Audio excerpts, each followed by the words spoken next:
Армысыздар, құрметті көрермендер. Бүгінгі тағы да жүрекке жетер, ой салатын бір оқиғаны сіздермен бөліскім келеді. Әдеттегідей, әңгімені бастамас бұрын сіздерден бір нәрсе сұрайын. Осы оқиғаны қай қаладан, қай облыстан, немесе қай мемлекеттен тыңдап отырсыздар? Комментарийға жазып кетіңіздер. Бәлкім дәл қазір менің әңгімемді сіздермен бірге мыңдаған адам тыңдап отырған шығар. Ал енді бүгінгі оқиғаға құлақ түріңіздер. Бұл бір ананың жалғыз ұлы үшін төккен көз жасы туралы. Бұл жалғызым деп жүріп баласының мінезінен өз үйінде өзі қорқып қалған ата-ана туралы. Менің де жалғыз ұлым бар еді. Өмірдегі бар арманым сол бала болатын. Күйеуім екеуміз оны кішкентайынан мәпелеп өсірдік. Біздің жалғызымыз ғой деп қолымыздан келгеннің бәрін жасадық. Қандай нәрсе керек болса алып бердік. Бала ғой деп талай қылығына көз жұмдық. Ертең есейеді, түсінеді деп өзімізді жұбаттық. Бірақ адамның бір нәрсені түсінбей қалғаны бар екен. Біз баламызды тым қатты жақсы көріппіз. Тіпті оның қателігінде ақтайтындай дәрежеде жақсы көріппіз. Ал бәрі біз оның отбасы құрып, бөлек шыққаннан кейін басталды. Күйеуім екеуміз көмектесеміз деп несие алдық. Жас отбасы ғой деп аяғынан тұрып кетсін дедік. Өзіміз қиналсақ та баламыздың жағдайын ойладық. Ал ұлымның бізге деген қарым-қатынасы күн сайын өзгеріп бара жатты. Әкесінің көлігін де өзінікіндей көріп алды. Күнде алып кетеді, кейде бірнеше күнге жоқ болады. Күйеуім сұрауға да қысылатын. Бір күні шыдай алмай, балам, көлік бүгін маған керек еді деді. Ұлым бірден қабағын түйіп, әке, сізге көлік не үшін керек? Үйден шықпайсыз ғой деді. Күйеуім үндемей қалды. Мен олардың ортасына түстім. Қойыңдаршы, осы дүниеге бола қырылыспайықшы. Бір-біріңе реніш артпаңдар. Бізге сендердің амандықтарың керек дедім. Сол кезде ұлым маған бұрылып, сіз арылыспаңызшы, әр нәрсеге киліге бермей деді. Мен үнсіз қалдым. Сол бір ауыз сөздің өзі жүрегімді ауыртты. Бірақ ол әлі бастамасы ғана еді. Мен ол кезде алда не күтіп тұрғанын білмедім. Өзімнің жалғызым бір күні әкесіне қол көтеретін де, өз анасын балағаттап үйден қуатын да, ал ең ауыры біз оның жасаған ешкімге айта алмайтынымызды да білмедім. Өйткені ол біздің жалғыз баламыз еді. Ал жалғыз баланың жамандығын ата-ана жұртқа жария ете ала ма? Менің жалғыз ұлымды үйлендірген күні өмірімдегі ең бақытты күндердің бірі еді. Күйеуім екеуміз тойдың қамымен жүріп шаршасақ та, шаршағанымызды сезбедік. Қарашы, біздің бала да ер жетті деді күйеуім маған бір күні күлімдеп. Мен ұлымның суретіне қарап отырып, енді немере сүйетін шығармыз деп көзіме жас алдым. Біздің бар арманымыз сол еді. Ұлымыз жақсы жар тапса, өз алдына шаңырақ көтерсе, біз де немере сүйіп, қартайған шағымызды бақытпен өткізсек дедік. Алғашқы келініміз үйге түскенде, оны өз қызымыздай қабылдадық. Қызым, бұл үйде өзіңді келін емес қыз сезін дедім. Ол да бізге жақсы қарады. Үйге күлкі кіргендей болды. Бірақ уақыт келе ұлымның мінезі өзгере бастады. Әуелі оны жұмыстан шаршады деп ойладық. Кейін жас отбасы ғой өзара түсінісіп кетер деп араласпадық. Бір күн ұлым, әке, машина керек болып тұр деді. Күйеуім, ала бер балам деді. Сол көлік кейін ұлымның қолынан шықпайтын болды. Біз оған қарсы болған жоқпыз. Өйткені ата-ана үшін баласына берген дүниесінің есебі болмайды екен. Бірақ көп ұзамай бірінші келініміздің үйден кеткенін естідік. Не болғанын сұрағанымызда ұлым, өзінің мінезі ұнамады, болды деді.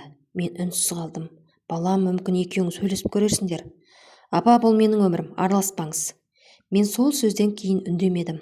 Бірнеше айдан соң ұлым қайта үйленді. Бұл жолы екінші келініміз келді. Ол да жас еді. Жүзінен үміт көретін. Мен оған, қызым, бұл үйге өкпе арқалап келме. Біз сенің ата-анаң болуға дайынбыз дедім. Ол, рахмет апа деп, мен сіздерді ренжіткім келмейді деді. Сол кезде менің жүрегім қуанышқа толды.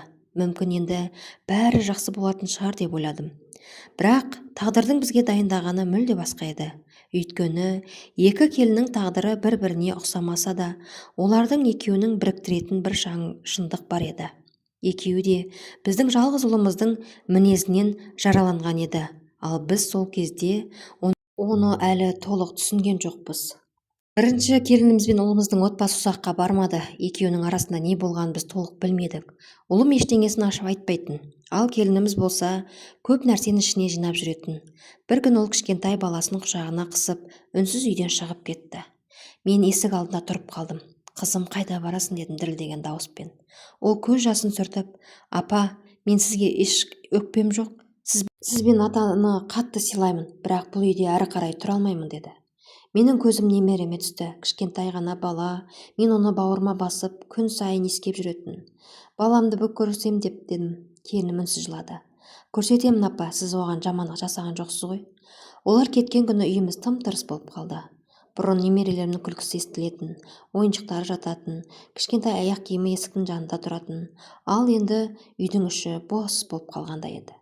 Мен сол аяқ киімге қарап отырып жыладым. Күйеуім жаныма келіп, қой жылама, немеремізді тағы да көреміз деді.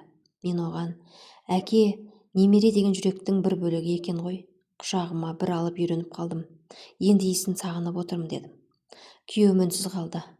Ол да сағынатын, бірақ ер адам ғой, сезімін білдірмейтін. Кейде мен телефоннан немереміздің суретін қарап отырып, мынаған қарашы, бойы өсіп қалыпты дейтін. Күйеуім иә деп ғана жауап беретін. Екеуміздің жүрегіміз сыздайтын.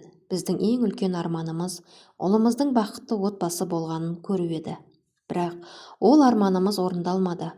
Бір шаңырақтың астында баламызбен бірге қартайып, немерелеріміздің қызығын көреміз деп ойлағанбыз. Ал тағдыр бізге немерені сырттан сағынуды жазды. Ұлым болса, біраз уақыттан кейін, апа, мен қайта үйленем деді. Мен оған ұзақ қарадым. Балам, ең бастысы бұл жолы отбасын сақтауға тырысшы. Ол, уайымдамаңыз апа, бұл жолы бәрі басқаша болады деді. Мен оның сөзіне сенгім келді, өйткені ана жүрегі баласының өзгергенін мойындағысы келмейді. Мүмкін бірінші отбасында бәрі келіннен болған шығар деп өзімді жұбаттым. Бірақ кейін екінші келіннің де көзіндегі мұңды көргенде менің жүрегім тағы бір рет ауырды. Сонда барып, мәселе келіндерде емес шығар, мәселе біздің жалғызымызда шығар деп ой алғаш рет санама келді. Бірақ сол ойды өзіммен өзім қорқып қуып жібердім, өйткені ол менің жалғызым еді. Ұлымның екінші рет үйленгеніне біз де қуанып қалдық. Бәлкім бұл жолы бәрі жақсы болар. Бәлкім баламыз да есейіп, отбасының қадірін түсінер деп үміттендік. Екінші келініміздің аты Айдана еді. Жүзі жылы, сөзі салмақты қыз екен. Тойдан кейін үйге келген алғашқы күннің өзінде маған көмектесіп, апа, шаршап қалмаңыз, қалғанын мен істеймін деді. Мен оның қолынан ұстап, қызым, сен бұл үйге қызметші болып келген жоқсың. Бізге өзіңнің амандығың керек дедім. Ол күлімсіреді. Сізде ене болса, келінге қиын емес екен деді. Осы сөз жүрегімді елжіретіп жіберді. Сол түні күйеуіме, осы келініміз жақсы сияқты, ұлымыз енді түзелер дедім. Күйеуім, бұйырса немере сүйіп қалармыз деді. Екеуміз де бір-бірімізге қарап күлімсіредік. Өйткені немере деген сөздің өзі біз үшін үлкен арман болатын. Бірақ көп ұзамай ұлымның бұрынғы мінезі қайта көріне бастады. Бір күні кешкісін Айдана үйде шай дайындап жүрді. Ұлым үйге ашулы кірді. Неге телефон соқсам алмайсың деді. Айдана, телефон бөлмеде қалып кетті, тамақ жасап жатқанмын деп сыбырмен. Маған өтірік айтпа. Мен бөлмеден шығып, балам, келіннің кінәсі жоқ қой, сабырмен сөйлесеш дедім. Ұлым маған қабағын түйді. Апа, сіз тағы да араласпаңызшы. Мен үндемедім. Сол күні кешке Айдананың көзі қызарып отырғанын байқадым. Жанына барып, қызым, жыладың ба дедім. Ол, жоқ апа, мен анамын ғой, көріп тұрмын. Ол біраз үнсіз отырды. Апа, мен сізге бір нәрсе айтайын ба? Бірақ ұлыңызды жамандығым келмейді. Мен жүрегім зу ете түскен сездім. Айта бер, қызым. Апа, сіздің ұлыңыз бұрын осындай ма еді? Мен жауап бере алмадым. Көз алдыма бірінші келінім мен кішкентай немерем елестетті. Сол сәтте бірінші рет оның кеткеніне басқа қырынан қарай бастадым. Мүмкін ол да осылай үнсіз жылаған шығар. Айдана сөзін жалғастырды. Мен оны жақсы көремін, отбасымыз бұзылмас екен деймін. Бірақ кейде қатты қорқамын. Мен оның қолынан ұстап, қызым, қорықпа, біз сенің жанындамыз дедім. Бірақ ішімнен өзімнің де қорқып отырғанымды мойындадым. Сол түні күйеуіме бәрін айтып бердім. Ол үнсіз отырды. Сосын ауыр күрсініп, бірінші келін де бекер кеткен жоқ шығар. Мен көзіме жас алып, біз оны түсінбей қалыппыз. Күйеуім, енді екінші қыздың да тағдырын кінәлі болып қалмайық деді. Сол сөзден кейін екеуміз де ұйықтай алмадық. Ал ертеңінде ұлым тағы да әкесінің көлігін сұрады. Бірақ бұл жолы күйеуім алғаш рет жоқ балам, бүгін көлік менде қалады деді. Ұлы әкесіне тесіле қарап, сіз маған жоқ деп тұрсыз ба? Әкеміз болса сыбырмен, иә, бір ретте болса өзімнің шаруамды өзім ойлайын. Ұлымның қабағы бірден өзгерді. Сол сәтте мен оның көзінен бұрын көрмеген ашуды байқадым. Ал келесі күні біздің үйде бұрын соңды болмаған жағдай болды. Келесі күні таңертең үйіміздің ауасы ауыр еді. Күйеуім үнсіз шай ішіп отырды. Мен оның қабағында қарап-ақ бүгін бір нәрсе болатын сезгендей болдым. Айданада тым-тырыс. Ұлым таңертең ерте тұрды да, әке, көліктің кілтін беріңіз деді. Күйеуім асықпай, бүгін бермеймін балам, өзіме керек. Кеше де солай дедіңіз. Я, өйткені бұл көлік сенің ғана көлігің емес. Ұлым ашуланып, қайта-қайта осыны айтарсыз. Сіздер маған не бердіңіздер өзі? Осы сөзді естігенде жүрегім ауырып кетті. Балам, сен үшін алған несиені кім төлеп жүр дедім. Ол маған бұрылып, тағы да басталды ма? Бәрін ақшаға тірейсіздер. Біз ақша сұрап отырған жоқпыз. Әкеңнің еңбегін сыйла десек болды. Ұлым үстелді жұдырығымен ұрды. Айдана шошып кетті. Қой балам, дедім. Сіз үндемеңіз. Мен сенің анаңмын. Ана болғаныңызбен менің өміріме араласпаңыз. Күйеуім орнынан тұрды. Анаңмен бұлай сөйлеспе. Ұлы әкесіне жақындап, сіз де маған ақыл айтуды қойыңыз. Балам сабыр ет. Бірақ ол ашуын тоқтата алмады. Бір сәтте әкесін итеріп жіберді. Күйеуім кейін шегініп барып орындыққа соғылды. Менің жүрегім аузыма тығылды. Балам, сен әкеңе не істеп тұрсың? Ұлым маған да ауыр сөздер айтты. Мен оның әр сөзін естідім, бірақ сол сөздердің бірде-біріне жауап қайтара алмадым. Өйткені онда менің жалғыз балам тұр еді. Бала кезіндегі бейнесі көз алдында келді. Кішкентай кезінде ауырса түнімен басынан сипап отыратын. Ал қазір сол бала менің күйеуіме қол көтеріп тұр. Сол күні көліктің кілтін ала алмай үйден шығып кетті. Есік тарс жабылды. Үй ішінде үшеуміз ғана қалдық. Айдана жылап отыр. Күйеуімнің қолы дірілдеп тұр. Мен екеуінің ортасында тұрып не істерімді білмедім. Күйеуім маған қарап, енді болды деді. Не болды? Біз баламызды тым еркелетіп жіберіппіз. Мен басымды шайқадым. Жоқ, ол жаман бала емес. Күйеуім ауыр күрсінді. Сен әлі де оны ақтайсың ба? Мен көз жасымды сүртіп, ол қандай болса да ол менің балам. Сол кезде айтқанымда Айдана маған қарады. Оның жанарында өкініш бар еді. Мен оның не ойлаған түсіндім. Апа, сіз де менің орнымда болсаңыз не істер едіңіз деді. Айдана маған бір құпиясын айтты. Апа, мен сізге бір нәрсені көптен бері айтқым келіп жүр. Не болды қызым? Ол көз жасын сүртіп, мен де бұл үйден кеткім келіп жүр деді. Менің жүрегім тағы сыздап кетті. Өйткені бірінші келінім кеткенде дәл осылай отырғанмын. Ал енді екінші келінім де сол жолға түскелі тұр еді. Сол сәтте мен өзіме бір сұрақ қойдым. Неге біздің жалғыз ұлымыздың қасында бірде-бір әйел бақытты бола алмайды? Бұл сұрақтың жауабы мені әлі талай жылдар бойы мазалайтынын ол кезде білмедім. Айдана ата-анасының жалғыз қызы болатын. Ата-анасы қыздарының алақандарына салып өсірген. Тұрмысқа шығарып салып, қызым барған жеріңде бақытты бол, қандай жағдай болса да, біз сенің арқа сүйер ата-анаңызбыз деген. Айдана да осы үйге үлкен үмітпен келген, бірақ ермектің мінезі күн өткен сайын ауырлай берді. Бір күні кешке ол маған, апа, мен сізге ренжімеймін, сіз маған үнемі жақсы болдыңыз, бірақ ермектің мінезіне енді шыдай алмаймын деді. Мен үнсіз тыңдадым. Қызым, мен оны жек көрмеймін, бірақ онымен бірге өмір сүруден қорқамын. Күн сайын ұрыс, айқай. Менің ата-анам мені мұндай өмірге қимай өсірді. Менің көзіме жас келді. Сен де кетсең, баламның қасында ешкім қалмайды ғой. Айдана басын төмен түсірді. Апа, мәселе менде емес шығар. Осы сөзі менің жүрегімді тіліп өтті. Өйткені бірінші келінім де осылай кеткен, екінші келінім де осылай кеткелі тұр. Сонда мен алғаш рет баламды ақтауды тоқтатуға тырыстым. Бірақ ана жүрегі оған да бірден көнбейді екен. Бірнеше күннен кейін Айдана 4 күннен ата-анасын шақырды. Олар келгенде мен қатты ұялдым. Қыздың әкесі Ермекке көп сөз айтпады. Тек, балам, біз қызымызды сенің үйіңе бақытты болсын деп әкелдік. Екеуіңнің араларыңа көп араласқымыз келмейді. Бірақ қызымыздың көз жасын көріп үнсіз тұра алмаймыз деді. Ермек үндемеді. Сол күні айдана төркініне кетті. Үйде тағы бос қалды. Мен есік алдында ұзақ тұрдым. Келін кетсе де, оған деген өкпем жоқ еді. Өйткені мен оның қандай жағдайда түскенін көрдім. Ал үйдің тыныштығы орнағанымен жүрегімде үлкен бір бос кеңістік пайда болды. Бірақ менің ең үлкен сағынышым басқа еді. Бірінші келіннен қалған немерем. Оны ұмыта алмадым. Күйеуім екеуміз анда-санда немеремізді көруге барып тұрдық. Бірде жеміс-жидек апардық, бірде киім алып бардық. Ал туған күні келген сайын немереміздің туған күні ғой деп ұмытпайық деп сыйлығын да дайындайтынбыз. Кейде бірінші келінім, апа өзіңіз де қиналып жүрсіз ғой, әуре болмаңыз дейтін. Мен, қызым, сенің балаң біздің де немереміз, біз одан қалай теріс айналамыз дейтін. Бір күні немерем мойныма асылып, әже, тағы қашан келесіз деді. Сол сөзден кейін үйге қайтып келе жатып, жол бойы жыладым. Күйеуім көлік айдап келе жатты. Не болды деді. Мен, немерем тағы қашан келесіз деді. Күйеуім үнсіз қалды. Біраздан кейін бізге бұйырған немере осы екен ғой дедім. Мен оның қолынан ұстап, жоқ, біз әлі де немере сүйеміз. Ермегіміз түзелер, отбасын құрар, немере сүйеріміз дедім. Күйеуім маған қарады. Сен әлі де үміттесің бе? Мен басымды изедім. Ана үміттенбесе, кім үміттенеді?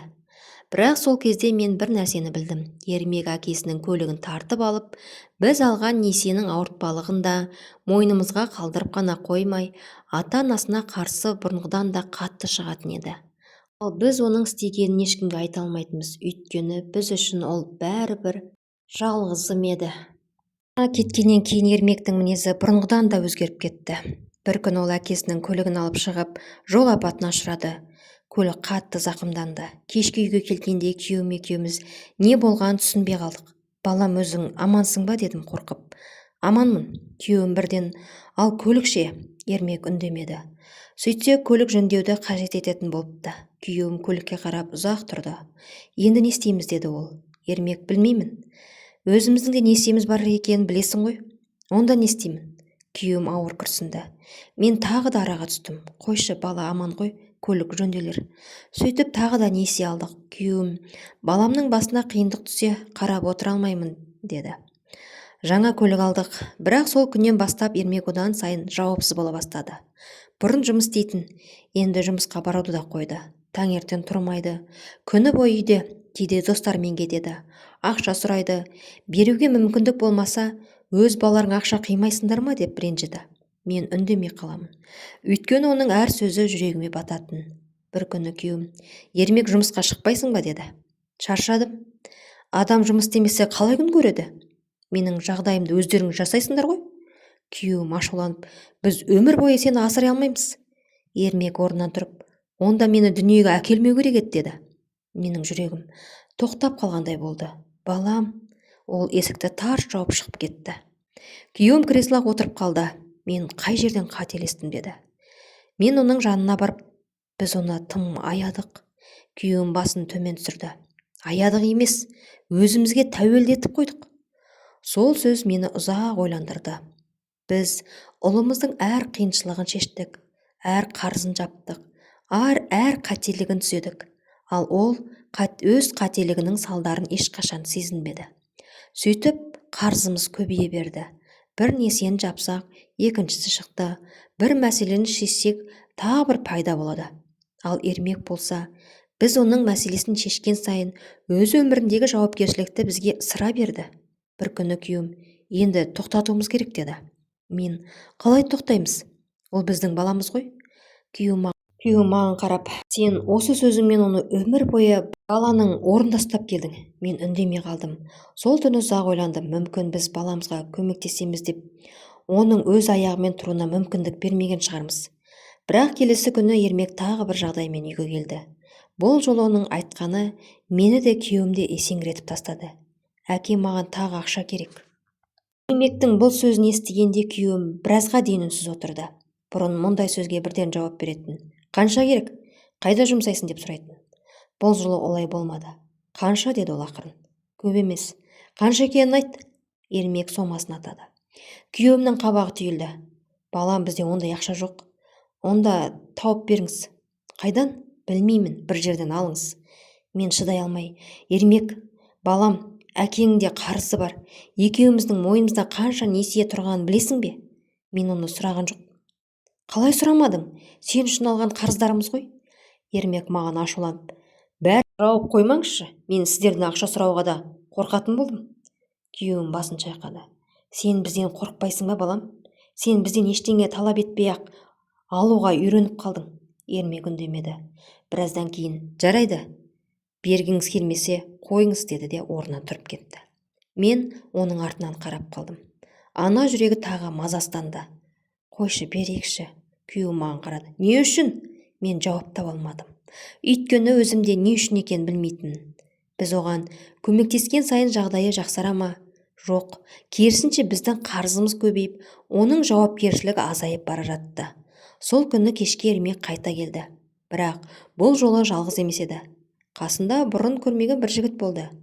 Әке, осы адамның қарыз алған едім, деді. Күйеуімнің өңі өзгеріп кетті. Сен қарыз алып жүрсің бе? Ермек үндемеді. Қанша? Ол сомын айтқанда күйеуім орындыққа отыра кетті. Менің қолым дірілдеп кетті. Балам, сен жұмыс істемейсің, ақшаң жоқ, бұл қарызды қалай қайтарасың? Ермек: өздеріңіз төлейсіздер. Осы сөзден кейін үй іші үнсіздік басты. Баяу орнынан тұрды. Жоқ, мен күйеуімнің аузынан бұл сөзді бірінші рет естідім. Не? Бұл жолы жоқ. Ермек әкесіне жақындады. Әке, жоқ дедім. Сен мені қиын кезде тастайсыз ба? Күйеуімнің көзіне жас келді. Мен сені қиын кезде тастап тұрған жоқпын, балам. Мен сенің өміріңе жауап беруіңді үйренуіңді қалап тұрмын. Ермек ашуланды. Дауысы көтерілді. Мен қайтадан екеуінің арасына түстім. Қойыңдаршы, екеуіңді сабыр етіңдер. Ермек маған бұрылып: сіз үнемі оның жағын ұстайсыз. Мен ешкімнің жағын ұстап тұрған жоқпын. Мен отбасымыздың бұзылмағанын қалаймын. Отбасы дейсіз бе? Ол ащы күлді. Менің отбасым баяғыда бұзылған. Мен бұл сөзге қатты ауырдым. Өйткені оның бірінші отбасы, бірінші келінім, кішкентай баласы есіме түсті. Біз сол немеремізді сағынып жүрген едік. Ал өз баламыз өз отбасын өзі бұзып алғанын мойындағысы келмейтін. Сол түні күйеуім екеуміз ұзақ сөйлестік. Біз енді не істейміз, дедім. Күйеуім: білмеймін, баламыздан бас тарта алмаймыз. Бас тарту керек деп тұрған жоқпын. Онда ол біраз үнсіз отырып, оған көмектесудің басқа жолын табуымыз керек. Ақша беріп емес. Мен күйеуіме қарадым. Сол кезде екеуміз бір шешімге келдік. Ермекке енді дайын нәрсе бермейміз. Өз өміріне өзі жауап берсін деп көреміз. Бірақ бұл шешіміміз ұлымызға ұнамады. Келесі күн ол бізге бұрын соңды айтпаған ең ауыр сөздерін айтты. Сол күннен кейін әкесі мен баласының арасындағы қарым-қатынас мүлде өзгерді. Ермекке енді ақша бермеу туралы шешім қабылдағанымыздан кейін үйіміздің берекесі қашты. Күйеуім қатты көңілі қалды. Мен одан ақша аяған үшін емес, әкесін адам ретінде сыйламаған үшін қиналып отырмын, деді бір күні. Мен үндемедім. Ана болған соң бәрібір баламды ойладым. Мүмкін оған тағы бір рет көмектессек түзелер деп жүрдім. Бірақ біздің өзіміздің де қарызымыз көбейіп кеткен еді. Бірнеше несиенің төлемі қабаттасып тұрады. Сондайда Ермек қиналса жүрегім ауыратын. Бір күні ол үйден үнсіз шығып кетті. Қайда барасың, дедім. Шаруам бар. Қашан келесің? Білмеймін. Сол күні қайтып келмеді. Кеш болды, түн болды. Телефоны өшірулі тұрды. Мен қайта-қайта қоңырау шалсам да жауап болмады. Бәлкім телефоны отырып қалған шығар деп өзімді жұбаттым. Ертеңінде хабар болмады. Үшінші күнде бір аптап өтті. Ермек жоқ. Күйеуім сырттай сабырлы болғанымен іштей қатты күйзеліп жүрді. Балам қайда жүр екен деп терезеге қарай беретін. Мен аман шығар, бір жерге барып қалған шығар, хабарласар дейтін. Бірақ жүрегімде қорқыныш пайда болды. Бір күні күйеуім: оның қарыздарын өзіміз жауып тастайық, деді. Мен: бірақ бізде онсыз да қарыз көп қой. Білемін, бірақ балам бір жерде қиналып жүрсе ше, мүмкін қарызынан құтылса бізге хабарласар. Сөйтіп бар мүмкіндігімізді жинап Ермектің қарыздарын жаба бастадық. Тағы да қарыз алдық, тағы да төледік, тағы да өзіміз қиналдық. Бірақ баламыздан хабар болмады. Қарыздары жабылды, бірақ Ермек хабарласпады. Бір ретте телефонына қоңырау шалдық, хабарлама жаздық, жауап жоқ. Күйеуім күн сайын телефонын қолына алып, мүмкін бүгін хабарласар деп күтетін. Бірақ телефон үнсіз. Бір күн ол телефонды үстелге қойып: бәлкім біз оның ата-анасы болудан қалдық па, деді. Мен жылап жібердім. Олай демеші. Онда неге бізді іздемейді? Мен жауап бере алмадым, өйткені өзім де білмедім. Біз оның қарызын жаптық, біз оны талай рет қиындықтан алып шықтық. Ол бізге ауыр сөз айтты, әкесіне қол көтерді. Екі әйелдің де көз жасына қалды. Бірақ біз бәрібір оған жамандық тілемедік. Өйткені ол біздің жалғызымыз еді. Арада айлар өтті. Бір күні бірінші келініме хабарластым. Қызым, немерем қалай? Жақсы апа. Туған күні жақындап қалды ғой. Сыйлығын жіберейін. Апа, сіз өзіңіз қиналып жүрсіз ғой. Немеремнен ештеңе аямаймын. Телефонды қойған соң күйеуім екеуміз немеремізге сыйлық дайындадық. Сол кішкентай сыйлықты ұстап отырып көзіме жас келді. Өйткені бір кезде біздің үйімізде баланың күлкісі болатын. Қазір үйде екеуміз ғана қалдық. Күйеуім терезеге қарап, біз немерені сырттан сүйіп жүрміз деді. Мен ал өз ұлымызды күтіп жүрміз дедім. Бірақ ол қайда, тірі ме, аман ба? Бізді неге іздемейді? Осы сұрақтардың жауабын әлі күнге дейін білмейміз. Тек бір нәрсені түсіндім. Ата-ана баласының қарызын төлей алады екен, қателігін кешіре алады екен, тіпті жүрегін ауыртқан сөздерін де ұмыта алады екен. Бірақ баласының орнын, оның өмірін сүре алмайды екен. Ермек хабарсыз кетті, ал біз оның бір күні есіктен кіріп, апа деп құшақтайтын әлі де күтіп жүрміз. Өйткені ана жүрегі үміттенуді ешқашан тоқтатпайды. Бірақ сол үміттің өзі әлі кейде адамға өмір бойы жететін жара болып қалады. Ермектің кеткеніне бірнеше жыл болды. Осы уақыттың ішінде біз талай рет оның ізін іздедік. Телефонына қоңырау шалдық, таныстарынан сұрадық. Бірақ еш хабар болмады. Ең қиыны, біз оның қайда жүргенін де, қандай жағдайда екенін де білмедік. Күйеуім сырттай білдірмегенімен ұлын қатты сағынатын. Кейде кешкісін еске алып отырып, мүмкін бүгін келер дейтін. Иә, келер деп жауап беретін. Бірақ екеуміз де оның келмегеніне қанша жыл болған ішімізден санап отыратынбыз. Бір күні бірінші келінімізбен сөйлестім. Қызым, немеремді әкеліп кетші, сағынып жүрмін. Ол немеремізді ертіп келді. Есіктен кірген кішкентай бала маған қарай жүгіріп, әже деп мойныма асылды. Мен оны құшағыма қысып тұрып жыладым. Күйеуім де немересін басынан сипап, бойың өсіп кетіпті ғой балам деді. Немереміз, ата, әкем қашан келеді деп сұрады. Екеуміз бір-бірімізге қарадық. Мен баланың басынан сипап, келер Құдай қаласа әкең бір күні дедім. Осы сөзді айтқанда өзімнің де жүрегім ауырды. Өйткені мен де осыған сенгім келетін. Сол кеште бірінші келінімізге, апа, сіздер маған ешқашан жамандық жасаған жоқсыздар. Мен сіздерді ата-енем емес, туғандарымдай көрдім. Немереңізден қол үзбеңіздер. Ермектің жасаған үшін сіздер кінәлі емессіздер деді. Мен оның қолын ұстап, қызым, сен де бізге ренжіп қалма. Біз баламызды тым қатты аяппыз дедім. Ол көз жасын түртті. Сіздер ата-анасыздар ғой. Сол сөзден кейін көп нәрсені түсіндім. Біз Ермекті жақсы көрдік, бірақ оны шектен тыс аядық. Оның әр қателігін түзедік, әр қарызын жаптық, әр қиындығын алып шықтық. Бірақ оның орнына жауапкершілік ала берген сайын, оның өз өміріне жауап беруден алыстата берген екенбіз. Ал енді қолымыздан ештеңе қалмады. Тек қарыздың соңғы төлемдері мен жүректегі сағыныш қалды. Күйеуім екеуміз қартайдық, бірақ есікті іштен ілмейміз. Неге екенін білесіз бе? Өйткені ана жүрек әлі де күтеді. Бір күні түнде есік сыртынан дыбыс естілетіндей болады. Мен орнымнан атып тұрдым. Күйеуім кім екен деді. Есікке қарай жүгірдім. Бірақ сыртта ешкім жоқ еді. Сол кезде біраз тұрып қалдым. Сосын ішімнен, Ермек балам, қайда жүрсең де аман бол. Біз сенің қарызыңды ғана емес, жүрегіңдегі ауыр жүкті көтеруге дайын едік. Бірақ сен бізден қашып кеттің деп сыбырладым. Мен оны әлі де жек көре алмаймын, өйткені ол менің жалғызым. Бірақ енді бір нәрсені анық білемін.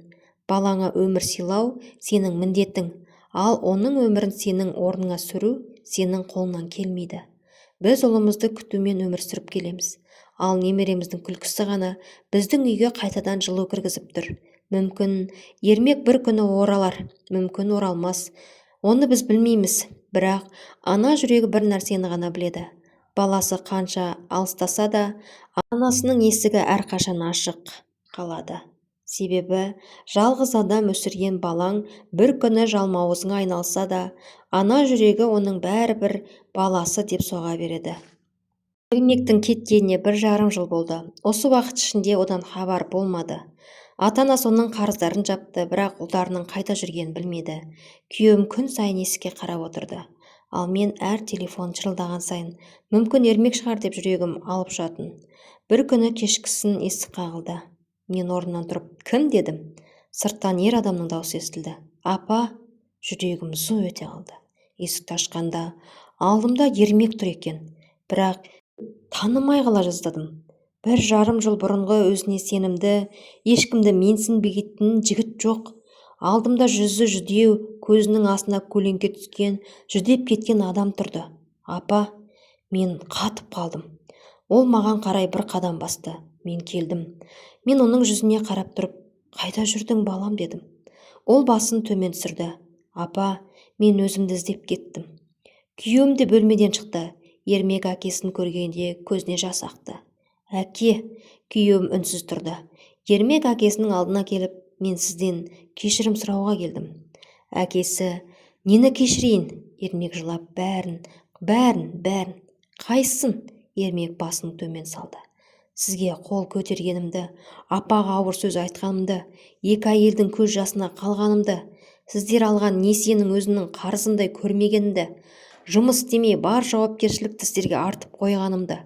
Ол жылап тұрып, ең бастысы, ата-анам бар кезде олардың қадірін білмегенімді деді.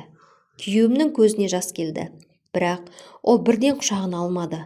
Балам, сен бізді қатты ренжіттің. Ермек басын изеді. Білемін, әке. Біз сенің қарыздарыңды жаптық. Ермек таң қалып, не?